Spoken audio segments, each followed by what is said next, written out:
Bright is set in an alternate present in which humans and mythical creatures coexist, and details an LAPD police officer portrayed by Will Smith and his orc partner, played by Joel Edgerton, confronting racism and police corruption while protecting a magic wand and the elf girl, played by Lucy Fry, who wields it.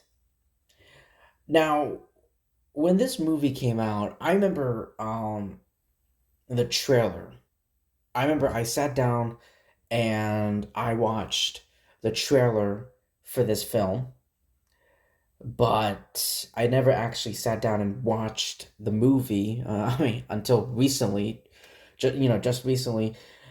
And I heard that it's directed by David Ayer, um, who this movie came out like after he directed the very first Suicide Squad, and people back then, back in 2017, people were talking about this film, and they were like all over the internet. I still remember to this day, like there was so much buzz around this movie, and how Netflix called it one of the company's most successful original programs as of January 2018. Um, and it was, I saw the trailer and I was really interested, and I was not interested, but I would say impressed. That's the better word. Yes, that's the better word I would use to describe the trailer for this film. I was impressed with it, but I never actually sat down and watched it because, I don't know. It's not my cup of tea. But now I finally saw it, and it's really, really bad.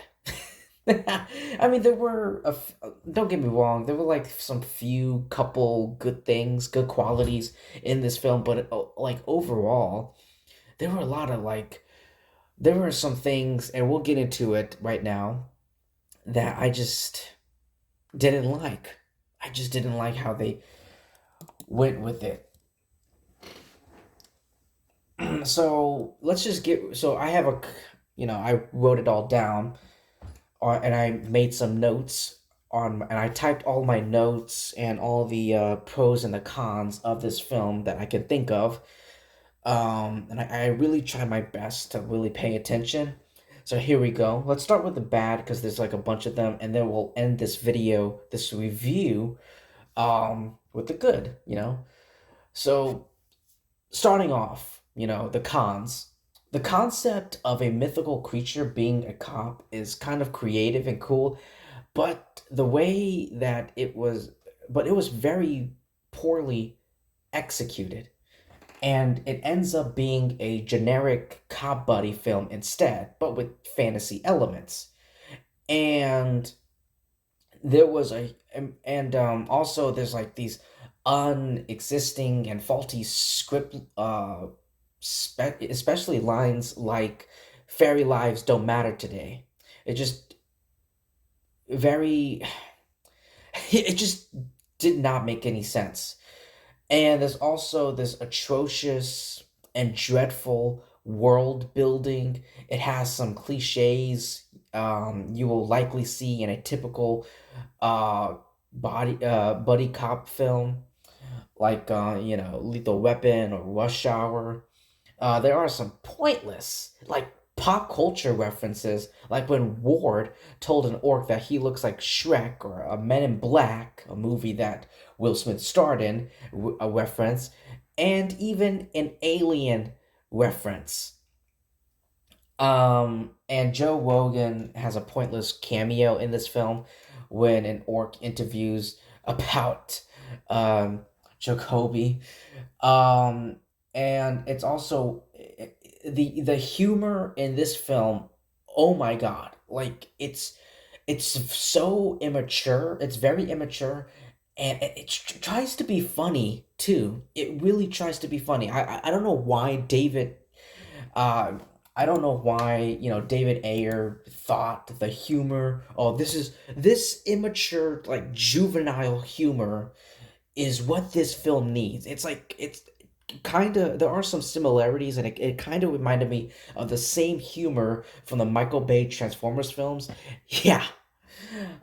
Yeah, the humor in this film is immature, juvenile, and it fails. It tries to be funny, but it does not work for me.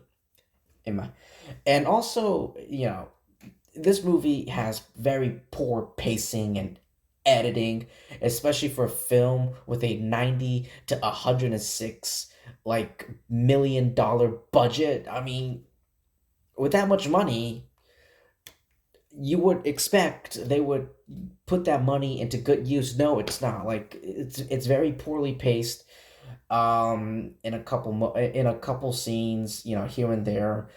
The social commentary on issues like racism, which is what the synopsis that I read in this about this film, a topic, racism, a topic that this film tries to tackle, and police corruption is usually a red flag and heavy-handed.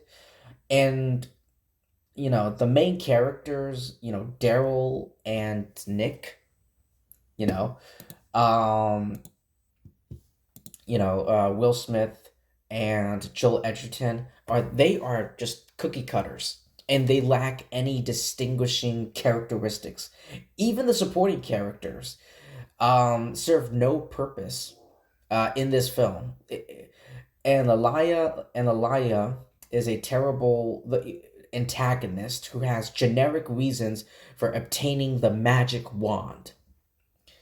And most of the action scenes are very hard to see what's going on, especially for people who have seen, vision problems.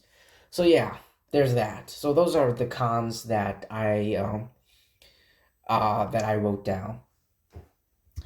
So, but there are like a couple good things. There are some couple good qualities, like Will Smith, his acting, his performance. It is pretty decent, despite his very flawed and terrible, flawed and I would say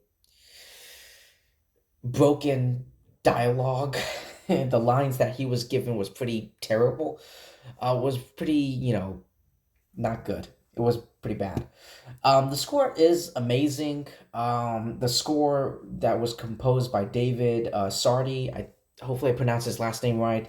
I did like the score. Like the score, the music, it definitely fits the tone of the movie, and I did appreciate that. I did like that. And even the soundtrack is astonishing. Not just the score, but the soundtrack of this film is astonishing. Especially songs like "Danger" by Marshmello and Migos, "Smoke My Dope" by Steve Aoki, and "Home" by Machine Gun Kelly and Ex Ambassadors. That one's actually my favorite one. Um, the soundtrack and the score are both amazing and astonishing. Some action scenes are kind of fun. They're pretty fine and awesome, despite like I said, I can't really see.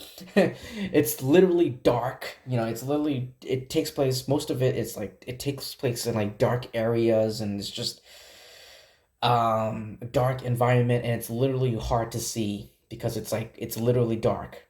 So yeah, the designs of the creatures, the orcs, like the orcs and the elves, are pretty cool and decent. Sure, whatever. It showed us the backstory of why orcs and humans hate each other before, as you can see it in the graffitis, if you really pay attention, which I did. And the concept of humans and mythical creatures coexisting in a modern times is decent and original, and I like that. I really like that. Too bad this movie is poorly executed, but I like the concept of it. It's decent, it's original, and it's entertaining for fans who are of the genre, of the fantasy genre. But yeah, this movie didn't do so good. um, and there was a sequel. They planned a sequel, and Netflix scrapped it. And but there was Netflix in June 2021. Netflix did announce an anime spin-off film called Bright samurai soul.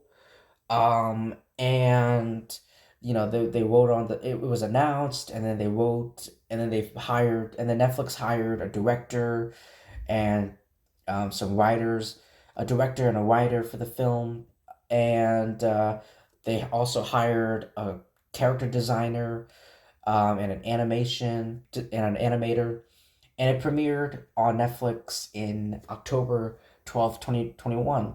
That one I did not see. I only saw the poster of it. I didn't see a single trailer for it. So, but I do like anime.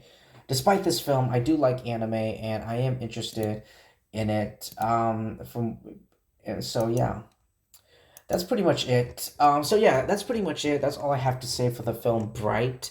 Like I said, like it was when to this day, I still remember, the trailer, me actually seeing the trailer, and people were talking about it. There was so much buzz everywhere, on YouTube and on the internet. I don't know about the internet, cross that, but definitely on YouTube. Like there were so many of my, YouTube subscription channels that were talking about it and discussing the trailer and reviewing the film. But now I finally got a chance after all these years, I finally had a chance to see Bright, and just it was really bad. It was really bad, with some couple redeeming qualities here and there. But yeah, that's pretty much all I have to say for the film Bright. Have you seen it? Let me know what you thought about it in the comments below. Thank you so much, everyone, for taking time to listening to my review. I appreciate it, and I appreciate it more. I'd really appreciate it more if you like and subscribe, especially subscribe, because when you subscribe to my channel, you'll be helping my YouTube channel by a bunch, by tons, and I would love it. I'd appreciate it. And yeah, that's all I have to say, and I'll see you in my next video. Peace.